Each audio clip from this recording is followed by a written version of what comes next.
Leo tulikuwa kwenye mwendelezo wa uchimbaji wa visima. Tulianza kwenye shule ya msingi ya Mbuyuni na sasa hivi tumekuja hapa leo zahanati ya kata ya Mbuyuni.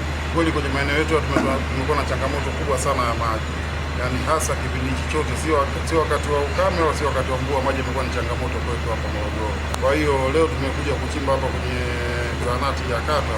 Kiukweli namshukuru sana Faraji Asasi, ameonyesha moyo wa kibinadamu sana, moyo wa utu. Ametuma watu, wamekuja na mashine, tumekuja kwanza kuchimba kisima kama mnavyoona hapo. Pekee tunakushukuru sana kwa hilo Bwana Faraji, lakini bado pia tunakuwa na uhitaji mwingine, hasa kwenye ofisi ya afisa mtendaji, pia ofisi ya serikali, na kwenye nako pia bado tunahitaji kisima kingine kimoja. Yoyote tukaweza kuguswa, yoyote tukaweza kufanya kitu hichi, basi anaweza kufanya kwa namna yote kuweza kusaidia katika hili.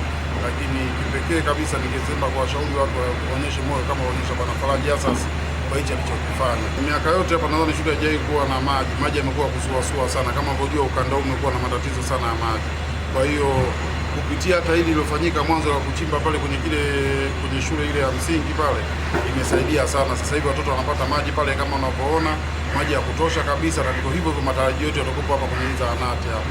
Yaani watakuja wagonjwa na watu wengine, basi watu watasaidika kwa uhakika, kwa sababu maji yatakuwa ya kutosha sana na uhakika.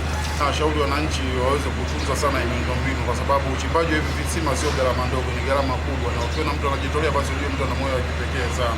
Kwa hiyo nawashauri tu wananchi waweze kuwa na moyo wa kutunza, wawe waangalifu, tuwe makini kutunza hichi kitu ili viendelee kusaidia kwa muda mrefu.